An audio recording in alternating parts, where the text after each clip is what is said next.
Good morning and welcome to your 7th grade language arts lesson today. The past several weeks we have been talking about context clues and comparing and contrast, and this week we're actually going to be moving into our writing standard. We will be talking about writing an argumentative essay, which should be familiar to you because in 3rd quarter that was one of your standards. So let's just take a moment and review. The standard says that you will write arguments to support claims with clear reasons and relevant evidence. And that is what you will be doing for this lesson. So what is argument writing? The definition would be that it's a formal writing that logically shows why a position, belief, or conclusion is valid. Now, my students always get really excited when we talk about argumentative writing because they love to debate, and this is basically what you are doing, except instead of verbally speaking it, you are going to be writing it. There are several purposes for this. One would be to change your reader's point of view. It could be to evaluate an issue or problem, or to create change in the reader or world. Now, with the purposes, you can either have one purpose, you can have two purposes, or you can even have all three. But just remember, you need to think about what your purpose is before you actually start writing. So let's compare the difference between argumentative and persuasive because there are some slight differences between the two. For example, on argumentative side, it makes claims based on factual evidence. However, on the persuasive side, it's making claims based on opinion. So what I like to tell my students in argumentative writing, this is where you're going to do some research. You need something to back up your position or your point of view. Otherwise, you're just giving me opinions, which would make it a persuasive paper. In argumentative, you'll make counterclaims.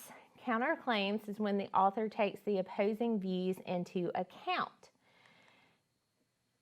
For persuasive, you don't have to take those into consideration. You can just list out the reasons why somebody should agree with your position. Argumentative defeats those serious opposing ideas. In other words, you line up all your information for your reader and you show them why your position is correct. You will also convince the audience through reasonable claims and proofs offered versus persuasive, where you're going to be appealing to the audience's emotions, actually, or by relying on the character or credentials of the writer, and it's less on the value of the reasons and evidence. So argumentative is all about the facts. Persuasive has to do with the emotions. And in argumentative, you can actually compare text or ideas to establish a position. So it's depending on what you're needing to do. You might not need to compare the text in that. But what you need to remember in argumentative is that it's about the facts. Persuasive is about the emotions. So you need to take that into consideration. So what should we do first when we start to write an argumentative essay? Well, where I like to start would be your definitions, because that's how you start establishing what it is that you want to do. So first up would be the claim or your thesis of your paper. That would be a single sentence which states a position, idea, or belief. So it means this is the driving force behind your essay. And the reason that it is very important to have a strong claim or thesis is because that is what you're going to direct your reader to. Your reader is going to read that one statement and they're going to know what your entire essay is about. So for example, students learn better in classrooms with blank walls than in classrooms that have colorful walls. So this one statement tells the reader exactly what the whole essay is going to be about. And yes, I am sure that my students are laughing right now because they know I don't have blank walls in my classroom. Evidence. This refers to proof or facts that support your claim. You have to have your evidence. Now, if you look, there is a picture of somebody who is weightlifting here. And the reason that I put that on there is because I like to make my students have a visual understanding. The more that you can weight lift, the stronger that you are, right? And it's the same way with your evidence. The stronger your evidence, the more convincing you will be to your reader. So it is something that you need to take your time on. For example, a recent study showed that students in a classroom with blank walls scored better on a test than students in a classroom with colorful walls. So here I have a recent study, which means that it sounds like somebody went in and they looked at all this data and they came to a conclusion. That right there would lend strength to the idea that teachers should have blank walls. A counterclaim, though, is the argument that's opposing your claim or thesis statement. It means you're acknowledging the weaker side here in a way. For example, students polled at the local middle school say they like the walls with color because it makes the room feel like home and comforting. However, a recent study has shown that students in a classroom with blank walls scored better on a test than students in a classroom with colorful walls. So if you look at this, I have taken a bit of the evidence and I've kind of twisted it around to put for my counterclaim.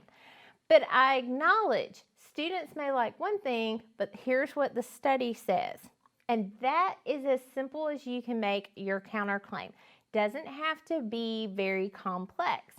Now, what I tell my students is that they need to make their counterclaims their own paragraph. However, you can put counterclaims throughout your essay. Then the last definition we're going to talk about is a call to action, and this should come in your conclusion paragraph. This is what connects the soundness of the argument with a requirement to change behavior. You want to leave your reader with that last little bit of something that they need to do. Now, it's not telling them you're stupid if you don't do this, because you will have put your reader off at that point. But it's just a very basic one, such as this. Teachers should leave the walls blank for students to be successful. That is as simple as a call of action as you can possibly get. All you're doing is at the very end, you're going to direct your reader as to what they actually need to do. So let's talk a little bit about graphic organizers.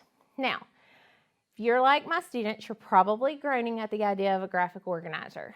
But as I tell my students, when you use a graphic organizer, you put your thoughts down on paper, you start building your evidence, and you start seeing the holes that you may have in your arguments. So your graphic organizer might look something like this.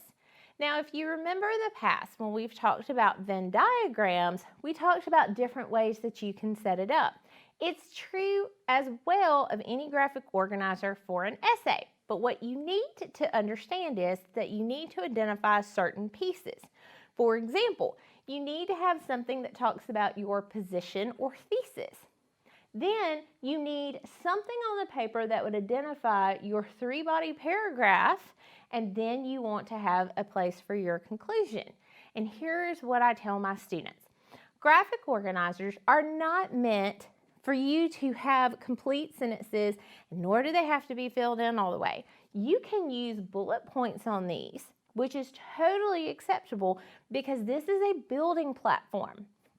I have students, and it is very rare that they can sit down, put all their thoughts that are moving around in their brain on paper and get everything down that they want.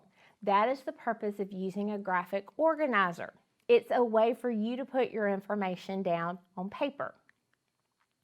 You could even use something that looked like this.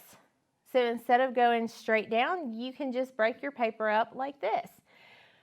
For your introduction, I always encourage students to use a hook. Maybe that would be a famous quote or a thought-provoking question or an interesting statistic, background if needed, and then your claim. You have to make sure that you put your claim, your thesis, in your introduction, because remember, you have one paragraph in which to bring in the reader. One thing that I always tell my students, I have two very cute, adorable nephews. One is a senior this year, one is wrapping up his 4th grade year. And I tell my students, if I'm reading your essay and my nephews walk in and they're like, Aunt Christy, let's go do this. Your essay should be so interesting that I look at my nephews and tell them that they need to sit because I have to finish reading this. And the way that you would do that is making sure that you have that strong introduction. And then we would move into our body paragraphs and then wrap it up with a conclusion. So very quickly, there is something that I want to mention, and it's about the modes of persuasion. There are 3. Now, if you remember, we had talked earlier, the difference between argumentative and persuasive is the fact argumentative is all about facts. Persuasive is going to rely on somebody's emotions. So look at these modes of persuasion. You have ethos, which means credibility, the trustworthiness or reputation of a person. You have logos, which is reasoning or argumentation, facts, figures, case studies. And then you have pathos, which relates to your emotions. And you can have a story that goes along with that. When you're writing an argumentative essay, you would want to focus more on ethos and logos, not so much on the pathos. Now, that doesn't mean you can't tell a story, but it's more of a story to give facts versus to appeal to that emotion. So you have to be very careful when you do this because once again, argumentative is all about the facts. So you want trustworthy evidence or a person if you're, quoting them, and then you want to make sure that you have your facts or your figures or your case studies. So you need to take a little bit and try to find some research or evidence to back up your position. So now that we've gotten kind of the background out of the way, let's talk about actually turning your argument into a 5-paragraph essay. Now, here's what you need to keep in mind. What I'm going to do is I'm going to walk you through each of the 5 paragraphs, and we're going to talk about what one would look like as we go through. If you follow the steps, and if you fill your graphic organizer out at the end of it, you can easily sit down and write your essay. So what I do like to kind of give as a guideline to my student is something called the argumentative paragraph or the PEAL. This is an acronym. So the P, which stands for point, make your point. Each paragraph should have only one point. Do not throw everything in one. You have to make sure you separate everything out. E, for evidence, you want to back it up. Support your point with evidence and examples. The more evidence that you can provide, the stronger your argument is going to be. E for explanation. Explain how that evidence supports your point. Here's what you need to keep in mind. You're writing on a topic that your teacher, your reader, may or may not be familiar about. So it's your job as the writer to tell the reader everything that I might possibly need to know. You don't want me making the connections because my connection may not be the one that you want me to make. And then L, you want to link the point in that paragraph to the next point in the following paragraph. You want it to be like a bridge, and that's how you need to think about your transitions. So let's talk about the first paragraph, which is your introduction and your thesis statement or your claim. You need to briefly review the topic or the issue. You have to tell your reader where you're coming from, what it is about. I had some students that they were writing about artificial intelligence, and in their graphic organizer, all they did was kept labeling it AI. I had no idea until I got to the 3rd paragraph what AI actually stood for. You don't want to do that to your reader. You want them to know exactly what it is that you're referring to. Explain why it is important. Once again, don't leave it up to your reader to tell you. You, the writer, control this paper. Present your thesis statement or claim. And remember that this paragraph is of the utmost importance because you need to review the issue at hand. In other words, you're stating, here's my claim, here are my reasons why. You've got to hook your reader in with this very first paragraph. So, for example, An introduction may look something like this. Summer has finally arrived. Students do not have to worry about school for more than 2 months, and that is the way it should be. Schools should use the traditional calendar instead of the year-round schedule. There are a number of concerns with the year-round schedule. It has no positive effect on education, it is costly, and it disrupts the long-awaited summer. So here I can tell you that the essay is about wanting to follow a regular school calendar, and it gives me my 3 reasons why. So I do have my position and I have my thesis statement. Now, is summer has finally arrived? Is that the most interesting one? Probably not, but it's okay because we're building. Paragraph 2, which is going to concern your first piece of evidence, you will use that evidence to support your claim, and you're going to explain how and why the evidence supports that claim.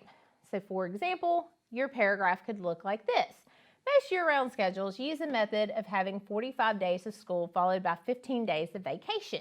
This method is not good because it includes many first and last days of school instead of a single beginning and a single end with a holiday vacation during the year. All of these transitions disrupt the learning process. Students are unable to develop a routine for classes. This paragraph gives a reason and provides the example and reasons. They're not leaving it to the reader to discern. Your next body paragraph, you're going to present your second piece that supports your claim and once again explain how and why. So it might look like this. Second, keeping a school open requires a lot of money. When schools change to year-round schedules, costs skyrocket. Keeping a school open in the summer, for example, requires more energy cost for air conditioning. Schools may have to spend money that has been budgeted for educational purposes on facility cost. So, once again, I have given my reason and I've backed it up. So you have to make sure that you start with a transition word because remember, you're linking your paragraphs together because you need that bridge. Make sure you give your reason and provide your examples. The next body paragraph, which would be your last body paragraph, you're going to present your third piece of evidence. You're going to explain how and why that evidence supports your claim. So your last one might look like this. Finally, summertime is important to a child. Year-round school does not allow students enough time to relax. Short breaks make it difficult to coordinate family vacations because of parents' work schedules. In addition, the warm weather in summer provides students with more opportunities to be outside. Have my transition word, and I have my first sentence that gives my reason, and then I provide examples. Now, if you were including a counterclaim to truly make this argumentative, it could have gone in any of your body paragraphs, actually. Then we have our conclusion. You want to restate why the topic is important. You want to restate your claim. You want to review the main points and make sure you do not add any new information. So your conclusion paragraph might look like this.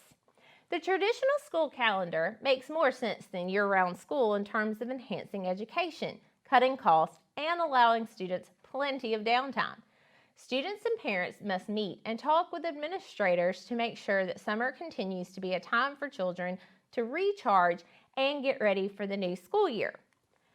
So my conclusion, I restate my position and I restate my reasons why.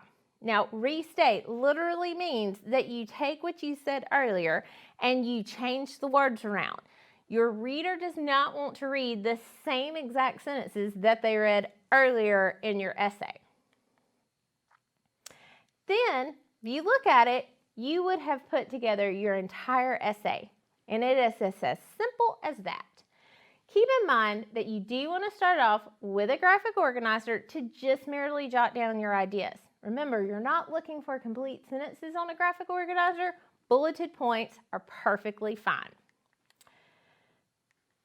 And what I want you to do is make sure that you are following the assignments by your teachers and checking those due dates because grades are wrapping up for this particular week.